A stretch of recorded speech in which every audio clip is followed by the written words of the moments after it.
우리가 지난주에 창세기 1장의 내용을 생각해 보면서 하나님께서 사람을 창조하셨는데 남자와 여자로 만드셨다는 내용 생각해 봤죠. 그래서 사람 창조에 이미 가정의 창조가 들어 있었다는 것 이렇게 생각해 봤습니다. 근데 하나님께서 사람을 창조하시고 나서 또 한 가지 명하신 것이 있어요. 우리가 오늘 본문으로 읽진 않았지만 지난주에 조금 설명을 못한 부분이 있어서 그 부분을 설명하고 이제 오늘 내용을 좀 생각해 보면 좋겠습니다. 창세기 1장 28절에 보면 하나님께서 자신의 형상 곧 하나님의 형상대로 남자와 여자를 창조하셨죠. 그러니까 남자와 여자의 결합체가 곧 사람이고 남자와 여자의 관계성이 삼위일체 하나님의 사랑을 고스란히 닮은 관계가 되어야 된다. 이런 내용들을 말씀드렸는데 이 사랑의 공동체로 만들어진 남녀의 결합이 그럼 어떤 일을 해야 되느냐? 개략적인 내용이 1장 28절 말씀에 나와 있거든요. 우리 여기 한번 같이 읽어보실까요? 창세기 1장 28절 말씀인데요. 화면을 좀 띄워주시면 좋을 것 같아요. 창세기 1장 28절 말씀. 어떻게 보면 모든 인간이 감당해야 되는 사명에 관련된 내용입니다. 같이 한번 읽어보겠습니다. 시작. 하나님이 그들에게 복을 주시며 하나님이 그들에게 이르시되 생육하고 번성하여 땅에 충만하라. 땅을 정복하라. 바다의 물고기와 하늘의 새와 땅에 움직이는 모든 생물을 다스리라 하시니라. 아멘. 자, 남자와 여자의 결합체가 삼위일체 하나님의 사랑을 받아서 하나님의 사랑을 꼭 닮은 공동체가 되어야 된다고 했죠. 그러니까 가정 안에는 하나님의 사랑을 닮은 부분이 있어야 됩니다. 그래서 하나님을 알지 못하면 특별히 삼위일체 하나님 안에 있는 그 아가페 사랑, 순결한 사랑을 알지 못하면 가정을 올바르게 세울 수 없다고 지난주에 말씀을 드렸는데 이 사랑을 가지고 뭘 하냐면 이렇게 말씀하세요. 생육하고 번성하여 땅에 충만하라. 땅을 정복하라. 또 모든 생물을 다스리라. 여러 가지 동사를 활용해서 말씀하셨지만 정확히 두 개입니다. 번성하는 거고요. 두 번째로는 다스리는 겁니다. 근데 번성하는 것과 다스리는 게 연결되어 있어요. 하나님께서는 온 세상에 사람이 가득하기를 원하셨습니다. 사람이 가득해서 그 사람들이 이 세상을 다스리기를 원하셨어요. 원래 다스리다는 말이 왕이 하는 일 아닙니까? 하나님이 하셔야 되는 일이거든요. 하나님이 하셔야 되는 일을 인간에게 위임해 주신 겁니다. 근데 이 다스리는 일을 남자 혼자 사는 것도 아니고 여자 혼자 사는 것도 아니고요. 남녀의 결합, 곧 가정 단위로 하게끔 만들어 주셨다고요. 그래서 각 가정은 삼위일체 하나님의 사랑을 가지고 이 세상을 다스리는 또는 회복시키는 사명을 가지고 있었습니다. 특별히 다스리다라는 이 말이 우리가 다스림하면은 이제 좀 권력과 권위를 가지고 이렇게 조금 뭐라고 해야 되나요? 좀 폭압적으로 또는 위압적으로 이렇게 통치하는 것들을 많이 생각하는데 여기서 다스리다라는 말은 정확하게 좀 번역을 하면 경작하다와 비슷합니다. 경작하다. 영어로 cultivate라고 하는데 여기서 culture, 그러니까 문화라는 말이 나왔거든요. 하나님께서 남자와 여자의 결합체인 가정이 이 세상을 경작하기를 원하셨어요. 경작이라는 건 뭡니까? 농사 지어보신 분들이라 잘 아실 거예요. 조그만한 씨앗을 심는단 말입니다. 땅을 갈고 그 조그만한 씨앗을 심으면 어떻게 됩니까? 물도 잘 주고 거름도 주면 이 씨앗이 발아해서 정말 많은 열매를 맺게 되죠. 경작이 이런 겁니다. 보기에는 조그마한 씨앗 같은데 이거를 잘 가꾸어서 그 안에 담겨있는 가능성을 확 펼쳐지게 하는 것, 이게 경작이거든요. 하나님께서 세상을 인간에게 맡기셔서 인간이 이 세상을 경작하게 만드셨다고요. 하나님이 처음 세상을 만드셨을 때 처음부터 이렇게 빌딩이 있고 자동차가 있고 뭐 첨단 과학이 발전하고 이런 건 아니잖아요.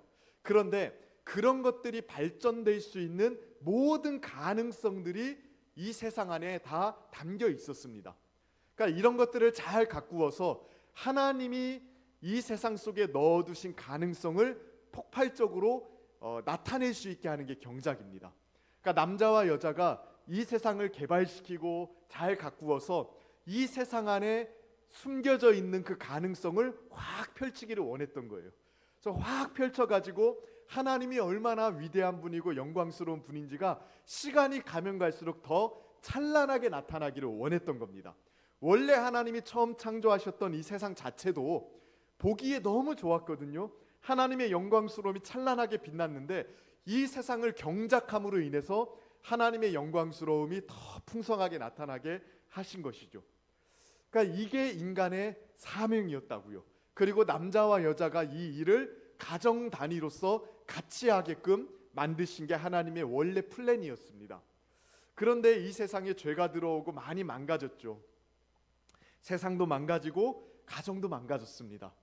사람도 망가졌고요. 그러다 보니까 이제 오늘날 우리들의 가정의 사명들이 이제 조금씩은 바뀌게 됩니다. 먼저는 원래는 삼위일체 하나님의 사랑을 가정이 이어받아서 그 삼위일체 하나님의 사랑으로 남자와 여자가 깊이 사랑하고 이 사랑을 가지고 또 세상을 경작함으로써 이 세상 안에도 하나님의 사랑의 질서가 쫙 펼쳐지게 만드는 게 인간이 해야 되는 일이었거든요.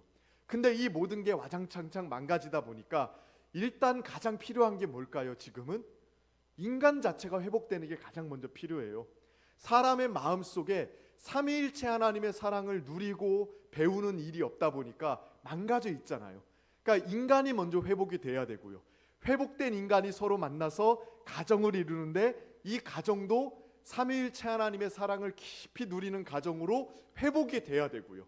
이 회복된 가정이 이제 무너지고 망가진 이 세상을 치료하고 회복하는 일들을 해 나가야만 되는 겁니다. 그래서 타락하기 전에는 그냥 삼위일체 하나님과의 깊은 관계 속에서 남자와 여자가 하나님의 사랑으로 서로 사랑을 하고 그 사랑의 공동체가 또 열심히 일을 해서 이 세상에 하나님의 사랑의 질서를 쫙 만들어내고 그럼으로써 하나님의 영광스러움을 찬란하게 꽃피우면 됐는데 모든 것이 다 망가지다 보니까 이제는 예수 십자가의 복음으로 일단 사람이 회복이 돼야 됩니다. 사람이 내가 먼저 회복이 돼야 돼요. 그리고 내 배우자도 회복이 돼야 되죠. 서로 회복이 돼야 되는 일들이 있어야 되고요. 또 가정이 하나님의 사랑으로 회복이 돼야 되고요. 그 회복된 가정이 이제 세상 속에 나아가서 하나님의 일들을 사명을 감당하는 일들을 해야 되는 그런 과제가 우리에게는 남아 있습니다. 여하튼 우리가 먼저 가져야 되는 생각은 뭐냐면 하나님이 원래 처음 세상을 창조하셨을 때 가지고 계셨던 본래 플랜이 무엇이었는가, 계획이 무엇이었는가를 아는 것이 중요합니다. 우리가 죄로 인해서 망가지고 우리 자신도 망가지고 가정도 문제가 많이 생기고 또 이 세상도 망가져 있다 보니까 어떻게 살아가는 게 또 어떤 가정을 만들어내는 게 옳은 것인지에 대한 갈피를 잘 못 잡을 때가 많아요. 그리고 또한 설교를 통해서나 말씀을 통해서 가장 이상적인 가정의 내용들을 배워도 좀 냉소적으로 반응하는 경우들도 있습니다. 아유, 저게 가능하겠어? 사람 사는 게 다 똑같은데 아유, 저 인간하고는 그렇게 안 돼요. 그러니까 이런 식으로 냉소적으로 반응하는 경우들도 많이 있습니다. 그러나 저는요, 우리가 일단은 하나님 마음속에 가지고 있었던 오리지널 이 플랜, 원래 그림이 무엇이었는지를 먼저 아는 것이 중요하다고 생각을 해요. 하나님이 가지고 있었던 100점짜리 플랜이 무엇인지를 알아야 70점, 80점이라도 맞는 겁니다. 그러지 않습니까? 그런데 이 100점짜리 플랜을 가지고 있지 못하고 한 50점짜리 플랜을 가지고 있으면 이 세상의 기준을 따라서 50점짜리 그림만 가지고 있으면 20점, 30점밖에는 못 갑니다. 그래서 진짜 하나님이 가지고 있었던 가장 좋은 계획이 우리에게는 다소 이상적으로 보일지라도 이런 내용들과 그림들을 마음속에 잘 품고 우리의 가정을 위해서 또 우리 자녀들의 가정을 위해서 계속해서 기도해 주시기를 바랍니다. 자, 그럼 오늘 본문으로 이제 넘어와서요. 이렇게 하나님께서 남자와 여자를 창조하셨다고 창세기 1장에서는 딱 나오고 나서 자, 2장으로 넘어가면 남자와 여자를 창조하시는 그 구체적인 이야기가 등장을 해요. 그러니까 1장에 나오는 남자와 여자를 만드신 이 내용은 개요라고 보시면 돼요. 개요라고 보시면 되고 2장은 이제 돋보기를 가지고 좀 더 세밀하게 살펴보는 겁니다. 어떻게 남자와 여자를 만드셨는지. 저는 이게 굉장히 중요하다고 생각하거든요. 사실 이 장면은요, 아담과 하와가 결혼하는 장면이거든요. 한 가정이 만들어지는 장면을 하나님께서 여기에 실어 놓으셨다고요. 그냥 하나님께서 자기 형상대로, 곧 하나님의 형상대로 남자와 여자를 만드시고라고 말하면 그래도 충분했을지도 모릅니다. 그러나 아담과 하와가 어떻게 만나게 되어서 어떻게 가정을 이루고 결혼을 하게 되었는지를 오늘 본문에 실어 놓음으로써 우리의 가정들이 어떻게 형성되어야 되고 남녀 간의 관계는 어떻게 맺어져야 되는지도 알려주신 거거든요. 자, 가장 먼저 주목해 볼 것은요, 먼저 18절 말씀인데요. 여기 한번 같이 한번 읽어보실까요? 오늘 본문 18절 말씀 함께 읽습니다. 시작. 여호와 하나님이 이르시되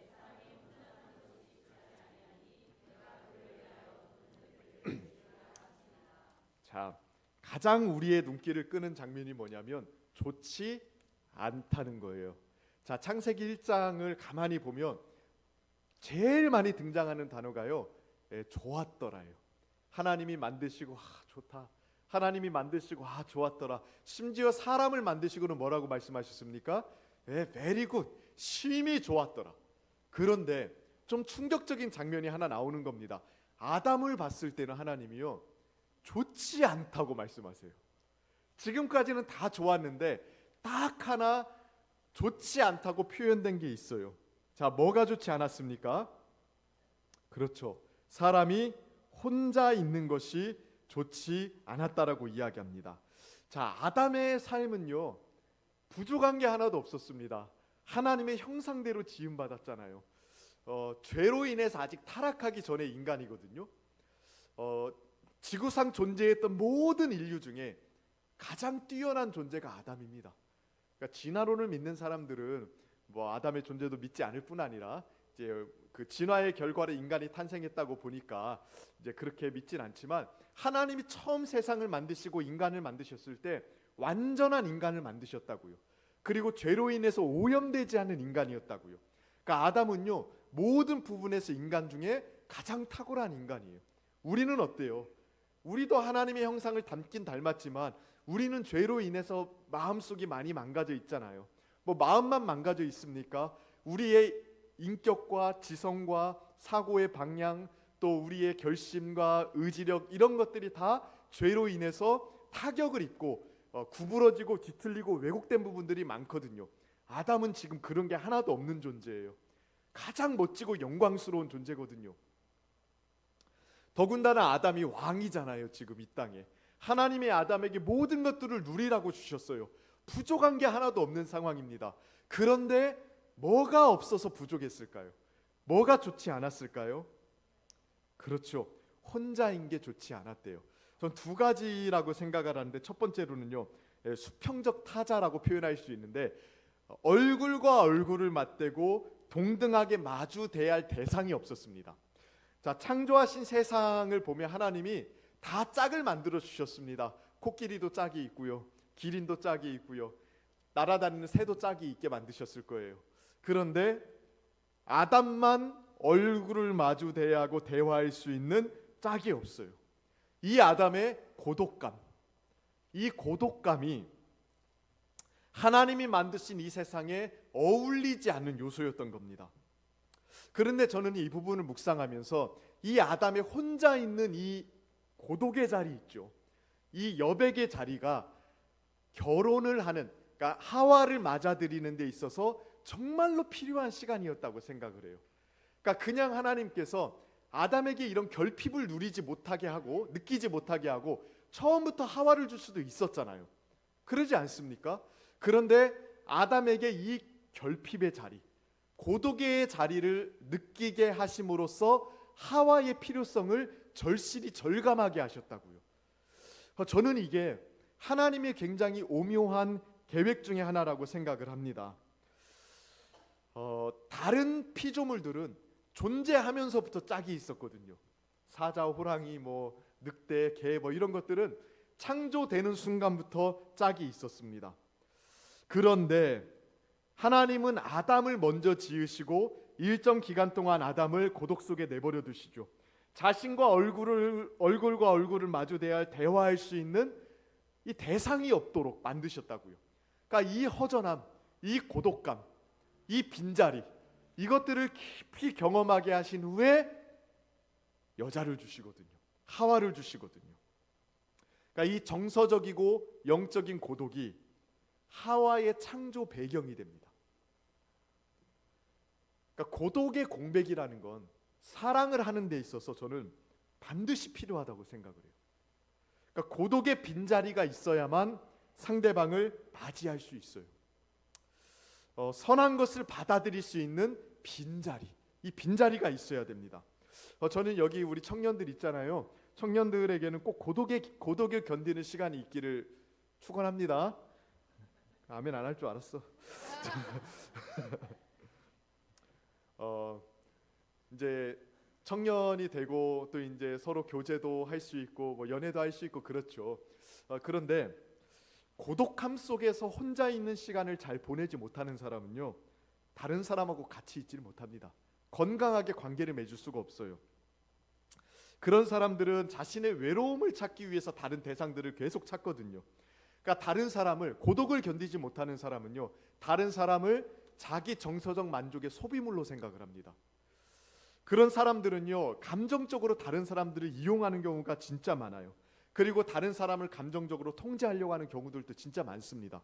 그래서 나중에 진짜 좋은 가정 남녀 간의 관계를 맺기 위해서는요, 진짜 고독을 잘 견딜 수 있어야 돼요. 이 진짜 필요합니다. 청년 시절에 고독을 잘 견딜 수 있어야 돼요.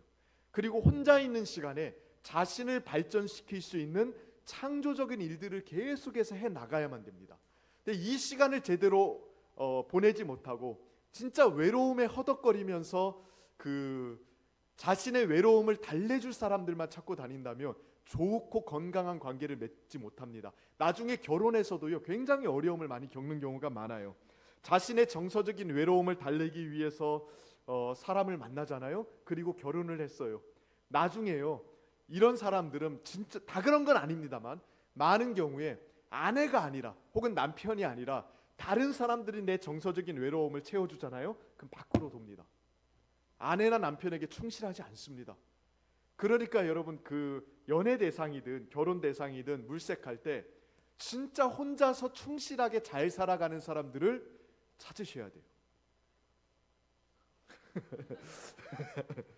그리고 여러분 본인들도 혼자 있는 시간들을 진짜 잘 보내야 됩니다. 혼자 있는 시간을 잘 못 보내는 사람들은 둘이 있는 시간도 잘 못 보냅니다.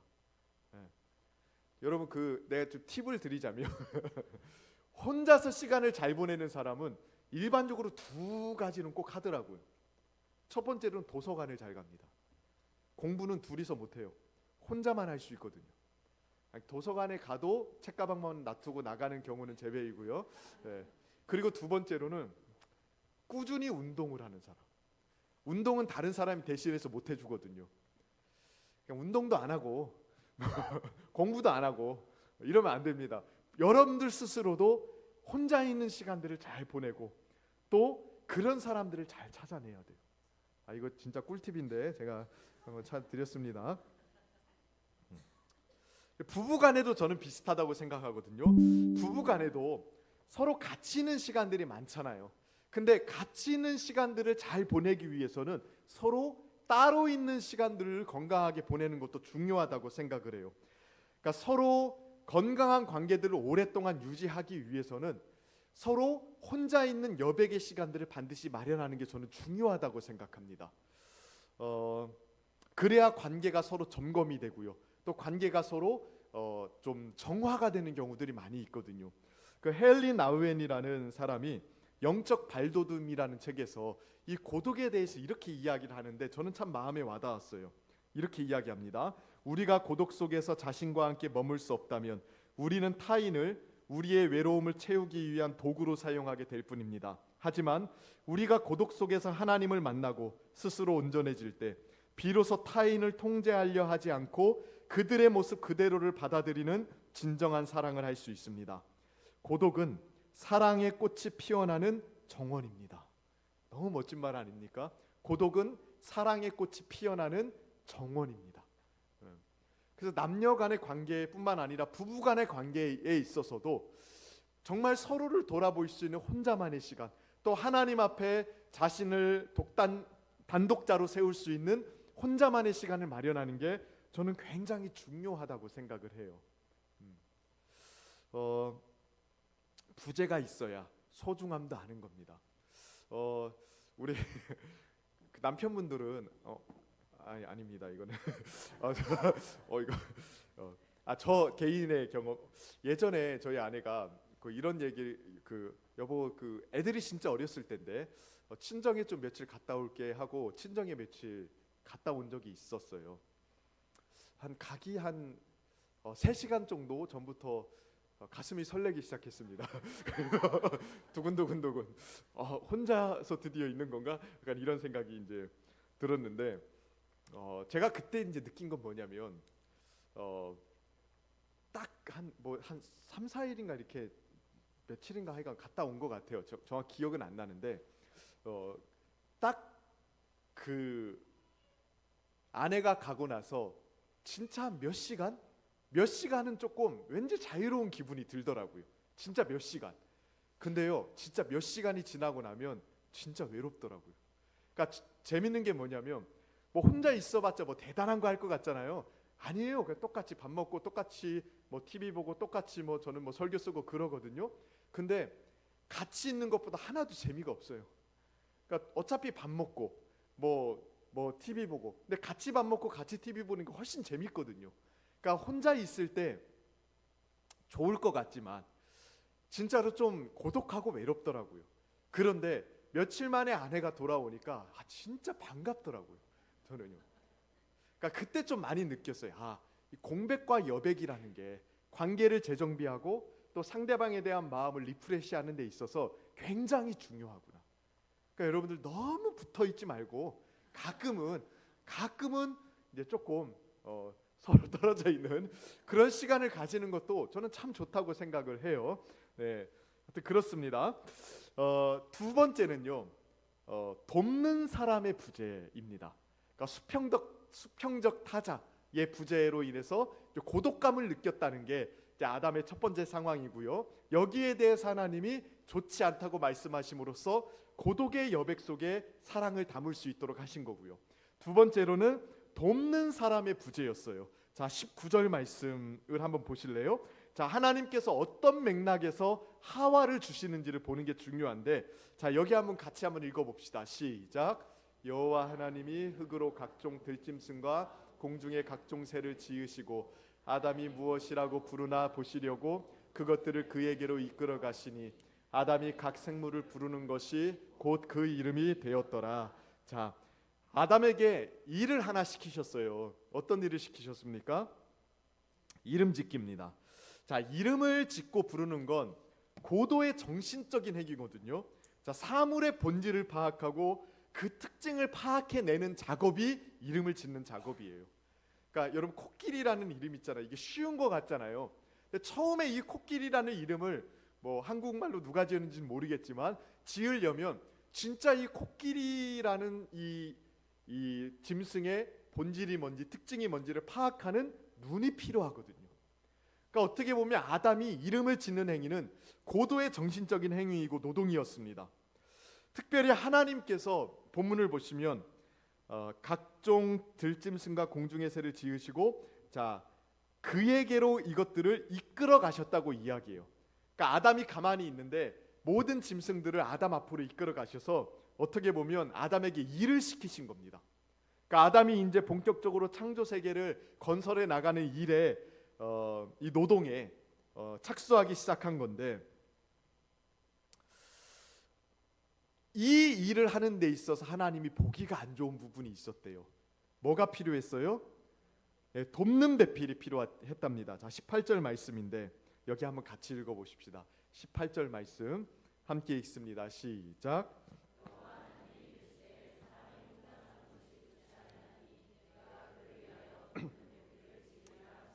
네, 이름을 규명하는 것은 그 존재의 특징을 파악해서 그 존재가 어떤 존재인지를 규명하는 거잖아요.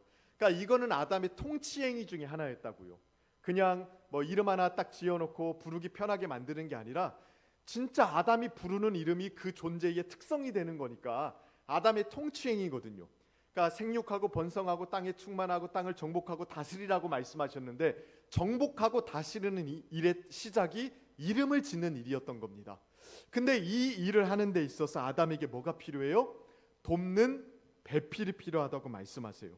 하와가 등장하는 또 하나의 맥락이 이겁니다. 첫 번째 맥락은 고독이라고 했고요. 두 번째 맥락은요, 사명을 감당하는 거예요.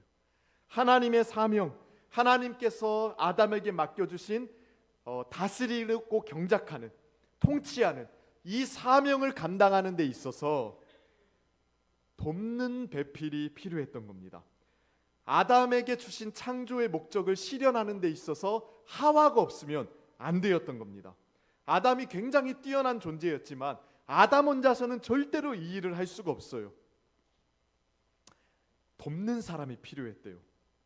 이거는 뭐 아담에게만 있는 것이 아니라 뭐 하와도 마찬가지죠. 하와 혼자서도 이 모든 일을 할 수 없죠. 아담과 같이 이 일을 해야 됐던 것이죠. 그러니까 우리가 배우자를 볼 때에 이 시선이 좀 필요하다고 생각해요. 생육하고 번성하고 땅에 충만하고 땅을 다스리고 정복하는 것은 아담의 창조 목적이에요. 아담의 존재 이유라고요. 근데 자신의 존재 이유를 성취하는 데 있어서 여자가 없으면 안 되는 거예요. 배우자는 내가 이 세상에 존재하는 목적을 이루는 데 있어서 없으면 안 되는 존재입니다. 상대방이 없으면 우리는 존재의 목적을 달성할 수 있다 없다? 있어요 없어요? 없어요. 없습니다. 서로가 서로에 대해서 그렇게 생각을 해야 돼요. 아유, 왜 저 사람이 내 인생에 껴들어, 이렇게 생각하면 안 되고, 당신이 있기 때문에, 하나님이 당신을 내게 보내어 주셨기 때문에 내 존재 목적이 완성될 수 있구나, 이렇게 볼 수 있는 믿음의 고백이 필요합니다. 왜 가정이 존재해야 되는가? 왜 결혼을 해야 되는가? 왜 배우자가 필요한가? 여기에 대해서 오늘날 여기에서부터 잘못된 대답을 내리는 경우들이 많아요. 옛날에는 사회적인 통념에 따라 결혼 정년기가 되면 결혼을 해서 자녀를 낳고 대를 잇는 것이 인생의 과제처럼 되었잖아요. 그러다 보니까 아이를 낳으면 이제 이 아이에게 온통 헌신하게 되죠. 사명이라는 게 없어요. 내 창조 목적, 내 존재 이유, 나를 하나님께서 이 땅에 보내신 그 목적을 성취하는데 돕는 배필이 필요하구나. 우리는 서로가 서로에게 돕는 자가 되어서 존재의 목적을 이룰 수 있도록 해야 되는구나. 이 생각 자체가 아예 없었어요. 그냥 대를 이어야지, 또 자녀들 키워서 잘 자라게 해야지, 이게 사실은 가정의 존재 목적이었습니다. 그러다 보니까 이제 자녀들이 독립해서 떠나고 나면 부부 관계가 어려워지지 않습니까? 자녀를 키우고 자녀가 잘 살아가는 것에만 남자도 여기에 올인하고 여자도 여기에 올인해서 살다 보니까 자녀가 독립해서 결혼을 하고 나면 두 부부가요, 할 말이 없대요. 서먹서먹한 거예요, 그때부터. 그러니까 이게 사실은 오늘날 좀 그 노년의 부부들의 위기의 주된 이유입니다. 주된 이유예요. 또 오늘날 21세기 젊은 사람들은 결혼의 목적과 이유를 생각할 때 뭐 이런 사명도 아예 생각하지 않습니다. 굳이 불편하게 서로 맞지 않는 사람들끼리 만나서 살 필요가 있는가라고 생각을 해요. 그래서 이제 결혼을 잘 하지 않죠. 결혼을 하는 목적과 이유를 모르겠다는 거예요. 하나님이 설정하신 결혼 관계는요, 상대방의 그러니까 상대방의 도움이 있어야만 내 존재 목적이 성취된다, 이거거든요. 서로가 서로에게 돕는 자가 되어서 우리가 함께 하나님의 창조 목적을 실현해 나간다. 우리가 함께 사명을 이루어야 제대로 인간답게 살 수 있다. 이게 하나님이 설정하신 결혼의 목적 중에 하나예요. 근데 이게 없잖아요. 그리고 굳이 자녀를 생산해서 대를 잇는 것도 젊은 사람들에게는 중요한 이유가 아니거든요, 요즘은. 그러다 보니까 애초부터 결혼할 이유 자체가 없다고 생각을 해버리는 겁니다. 뭐 이 상태에서 뭐 사랑하는 사람을 진짜 만나가지고 결혼을 하게 되면 또 문제가 생기죠. 사랑이라는 건 그 양과 질에 있어서 늘 언제나 그 상태로 고정되어 있는 게 아니잖아요. 상대방과의 관계의 성격에 의해서 사랑의 성격도 바뀌다 보니까 연애할 때는 정말 달콤해서 그래, 내가 예전에는 결혼에 대해서 별로 중요하게 생각하지 않았는데 내가 이 사람, 내 사랑하는 사람을 만나서 가정을 이루면 행복할 거야, 이렇게 생각하고 사랑을 하는데 웬걸요, 몇 년 지나면 요 사랑도 내가 기대했던 만큼은 아닌 거예요. 그래서 사랑하는 사람이 이제는 보기가 싫어지고, 이것들이 아주 중대한 이혼의 다양한 사유가 되는 경우들이 많습니다. 그러니까 이미 애초부터 그 가정에는 사명이 없는 거예요.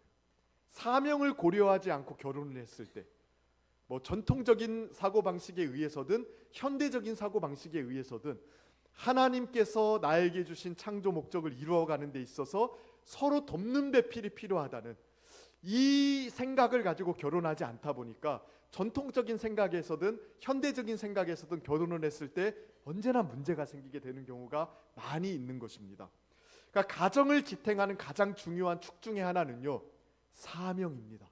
사명. 또 하나의 축은 사랑이겠죠. 사랑. 나의 고독의 자리, 나의 외로움과 고독의 자리를 꽉 메워줄 수 있는 그 대상자, 사랑에 대한 거고요. 또 하나는 사명입니다. 이 두 가지가 균형을 이루고 있어야 돼요. 뭐 사랑만 있으면 안 됩니다. 사명이 없고 사랑만 있으면 나중에 이 사랑의 관계가 문제가 생겼을 때에는 가정이 깨지게 돼요. 때로는 사랑의 관계가 조금 내 맘대로 잘 되지 않고 문제가 생기는 경우도 있고요. 또 다투는 경우도 굉장히 많이 있거든요. 그래도 이 사명이 굳건하면 그래도 하나님이 창조의 목적을 이루게 하기 위해서 나에게 보내주신 돕는 배필이고, 나도 이 사람의 돕는 배필인데 서로가 부족한 점이 있을지라도 채워야 되는구나, 이 생각을 가지고 좁혀 나가는 거예요. 사명이 있으면. 또 반대로 사명만 있고 사랑이 없으면 그러면 진짜 좀 빡세긴 한데 이것도 하나님께서 원하시는 그림대로의 가정은 아니겠죠. 예. C.S. 루이스라는 사람이 쓴 책 중에 네 가지 사랑이라는 책이 있거든요. 청년들은 한번 좀 읽어보면 좋겠는데, 뭐 사랑의 네 가지 종류가 있대요. 애정이 있고요, 우정이 있고, 에로스가 있고, 자비가 있대요. 그러니까 이 네 가지 사랑의 성격을 설명하는데, 제가 이 부분을 좀 읽다가 정말 마음에 와닿는 부분이 우정에 대한 부분이었어요. 우정. 그가 이렇게 이야기합니다. 연인들은 보통 서로를 마주보고 앉아있지만, 이게 애정이거든요. 친구들은 나란히 앉아서 공통의 관심사를 바라봅니다. 우정이란 뭐냐? 서로를 바라보고 있는 게 아니라 공통의 관심사를 바라볼 때 우정이 생긴대요. 그래서 보통 친구 간의 우정이 어떻게 생기냐면, 너도 그랬어? 나도 그랬는데. 너도 좋아해? 나도 그거 좋아하는데. 그래서 공통의 대상을 바라볼 때 우정이 싹트기 시작한대요. 그러니까 우정이 성립이 되려면 상대방이 좋아야 되는 것뿐만이 아니라 제3의 요소가 또 좋은 게 있어야 됩니다. 종교든 학문이든 스포츠든 취미든 간에 어쨌든 두 사람이 공유하는 게 있어야 우정이 생기거든요. 독특한 것은 이 루이스라는 사람이 우정이라는 게 남녀 간의 애정보다 더 고차원적인 사랑일 거라고 이야기한다는 겁니다. 그러니까 우리는 남녀 간의 사랑이 친구 간의 우정보다 더 중요하다고 많이 이야기하잖아요. 아닌가요? 그런 경우들이 많거든요. 그런데 이 루이스는 우정이라는 게 더 신령한 형태의 사랑이래요. 자, 뭐라고 이야기하냐면 이렇게 이야기합니다. 우정은 불필요합니다. 철학이나 예술, 우주와 마찬가지로 말이죠. 이것은 생존을 위해 필요한 것이 아니라 생존의 가치를 부여하는 것 중에 하나입니다. 그러니까 우정이라는 건 서로를 필요로 하는 게 아니거든요. 사실은 같은 관심사를 바라보는 거니까 어떻게 보면 자기 인생에 없어도 살 수 있는 게 우정이래요. 그런데 그렇기 때문에 오히려 더 고귀한 가치를 가진다고 이야기하고 있는 겁니다. 근데 제가 이 부분을 보면서 뭘 느꼈냐면 결혼 관계, 부부 관계에도 이 우정의 요소가 진짜 중요하겠다는 생각을 했어요. 자, 서로를 바라보는 게 사랑이라고 했잖아요. 이것도 필요합니다. 없으면 안 돼요. 그런데 부부간에 같은 걸 바라보는 것도 필요해요. 이게 저는 사명이라고 생각하거든요. 남편과 아내가 자신의 창조 목적이 무엇인지를 알고 하나님 앞에 어떻게 내가 살아가야 될 건지를 고민하면서 같은 지점을 바라볼 때에 서로 흔들리지 않는 관계성을 가질 수 있다는 겁니다. 오래 살다 보면 친구 같아진다는 말이 있지 않습니까? 그렇잖아요. 여러분들 어떻습니까? 부부간에 이렇게 식사를 하든 데이트를 하든 이렇게 손도 잡고 다니시고 그러시나요? 요즘은요 좀 중년의 남녀가 손잡고 가면 불륜이라고 생각을 많이 합니다. 그러니까 그만큼 부부간에 서로 손잡고 다니는 일이 없는 거예요. 그러니까 저도 약간 요즘은 잡으면 좀 서먹서먹하고 약간 되게 낯선 그런 느낌이 좀 들어가지고, 예, 좀 요즘은 조금 그럴 때가 있는데, 같이 살다 보면 친구 같아진다는 말이 있는데 저는 이거를 우리가 기독교식으로 조금 더 발전시켜야 될 부분이 있다고 생각을 해요. 그러니까 사랑이 없어져서 친구 같아진다, 너무 익숙해지고 편해져서 친구 같아진다, 이게 아니라 부부는 같은 곳을 바라봐야 됩니다. 그래야 부부간의 관계가 튼튼해져요. 그러니까 우리 그 청년분들도 나중에 이제 배우자들을 만날 때 진짜 이 사람의 지향점이 나랑 같은 곳을 바라보고 있는가를 잘 보셔야 됩니다. 정말 서로 너무 사랑하는데 같은 곳을 바라보고 있지 않으면 진짜 어려울 때가 많이 있습니다. 진짜 어려울 때가 많이 있습니다. 사랑은 하는데 사명이 맞지 않아. 또 사랑은 하는데 뭐 예를 들어서 신앙이 맞지 않아. 이런 경우에 정말로 많은 고민을 하게 되는 경우들이 있거든요. 저는 이제 청년부를 이제 많이 오랫동안 섬기다 보니까 이런저런 어떤 그 연애에 대한 상담들을 이제 좀 하곤 했었는데, 뭐 제가 그렇게 연애를 잘하는 것도 아닌데 물어볼 사람이 없으니까 저 같은 목사한테 물어보는 것 같아요. 근데 진짜 갈등 중에 하나가 그런 거더라고요. 우리 청년들 같은 경우는 일단은 믿는 대상자, 믿는 배우자를 찾는 게 요즘 너무 어렵다. 너무 어렵다. 이렇게 이야기를 하더라고요. 그래서 목사님 진짜 믿는 배우자를 찾는 게 너무 어려운데 안 믿는 사람하고 결혼하면 안 됩니까? 이렇게 이제 이야기를 많이 하더라고요. 제가 그 사람 진짜 전도하고 그렇게 해가지고 믿게 만들면 되지 않습니까? 선교도 가는데 제가 진짜 선교사의 마음으로 이 사람 사랑하겠습니다. 제가 꼭 하는 말이 있어요. 뭐라고 하는 줄 아십니까? 진짜 그런 마음이 있냐? 그러면 선교를 나가라. 선교사가 되라 그냥. 왜 이런 말을 하냐면 오히려 선교사가 되는 게 더 빨라요. 영혼 구원의 열매가 훨씬 많습니다. 그러니까 그만큼 어렵습니다. 그만큼. 그래서 저는 우리 청년들이 이제 많아지기를 바라고요. 많아져서 잘 서로 이렇게 서로 이렇게 이렇게 몰래 이렇게 잘 보시고 아니 뭐 모르는 사람하고 결혼하는 것보다 공동체 안에서 진짜 서로 신앙을 점검하고 같은 곳을 바라보는 사람들이 있었으면 좋겠습니다. 예. 아멘도 안 하고 뭐 알아서 해요 그럼. 그래서 진짜 사랑과 사명, 이 두 가지가 진짜로 잘 맞아야 돼요. 그런데 특별히 오늘 이거 한 가지만 더 하고 마칠게요. 돕는 배필이라고 했잖아요. 돕는 배필. 아담이 혼자 있는 게 좋지 못해서 하나님께서 짝을 붙여주셨는데 그 짝을 처음부터 여자라고 이름하지 않고요, 돕는 배필이라는 어떻게 보면 기능적인 용어로 부르거든요. 돕는 배필. 창조 세계를 다스리는 이 사명을 감당하는 데 있어서 전적으로 여자의 도움이 필요하다는 것을 이야기하고 있는 건데요. 이 돕는 배필이라는 말이 히브리어로 에제르라는 단어입니다. 근데 이 에제르라는 말이요, 그러니까 돕는 배필이라고 하니까 많은 경우에 특별히 가부장적인 우리 한국 사회 같은 경우에 남자가 이제 주된 사람이고 여자는 서포트만 하면 된다. 막 이런 식으로 이제 이 본문을 받아들인 경우가 많아요. 그래서 이제 남자가 머리이고, 이건 물론 성경이 가르치는 바이긴 합니다. 여자는 아주 보조적인 역할만 하는 것이다. 이런 식으로 생각하는 경우들이 많이 있는데 실제로 보면 그런 의미는 또 아닙니다. 자, 에제르라는 말이 돕는 배필이라는 히브리어인데 이 말이 구약 성경에서 어디에 쓰이냐면 하나님을 가리킬 때 써요. 하나님이 도움이 되어 주신 때, 당신은 나의 돕는 자이십니다라고 고백할 때 에제르라고 이야기합니다. 한국말 성경에는 구원자라고도 번역이 되어 있어요. 그러니까 여자는 남자의 구원자입니다. 구원자 맞아요. 그래서 여자는 남자의 구원자가 되어서 등판을 한 거예요. 남자 혼자서 창조적인 사명들을 감당하려고 하니까 잘 안 되는 거죠. 그때에 구원자가 딱 등장을 해가지고 쫙 도움의 손길을 뻗치는 거거든요. 그러니까 여러분 전쟁의 상황을 생각해 보면 돼요.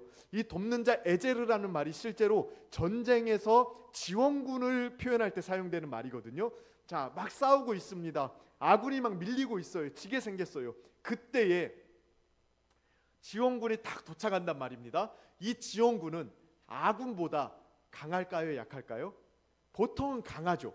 강한 지원군이 와야 도움이 되는 거 아닙니까? 그래서 여자를 가리켜서 돕는 배필 혹은 에제르라고 이야기할 때 이거는요, 단순히 보조적인 위치에 머무르는 존재를 이야기하는 게 아니에요. 진짜 이 남자를 수렁에서 건져줄 구원자로서 등판을 한 겁니다. 그래서 우리 아내분을 볼 때, 지금 아내분들만 아멘 하셨는데 지금 아멘의 분을 볼 때 당신은 내 구원자입니다. 아내분도 마찬가지예요. 서로가 서로에 대해서 돕는 배필이 되어야 된다고 말씀드렸죠. 이때 당시는 남자 중심의 사회였기 때문에 이렇게 표현을 한 거겠지만, 남자가 비록 가정의 머리라는 것이 성경에 나와 있어도 또 남자는 여자의 돕는 배필이 될 수 있어야 됩니다. 서로가 서로를 구원해 주셔야 됩니다. 혼자서는 잘 못 살거든요. 혼자서는 절대로 하나님이 원하시는 존재의 목적에 도달할 수가 없거든요. 결핍투성이거든요. 서로가 서로의 돕는 배필이 되셔서 구원자가 되어주셔서 하나님의 사명을 잘 감당할 수 있도록 해주시기를 주님의 이름으로 축복합니다. 설명할 내용들이 많이 있는데 나중에 시간 되면 한 번 더 하겠습니다. 그래서 오늘은 두 가지 기억하십시오. 사랑과 사명. 사랑과 사명. 이 두 가지를 놓치지 않는 우리 성도님들 되시길 축복합니다. 우리 함께 같이 기도할까요?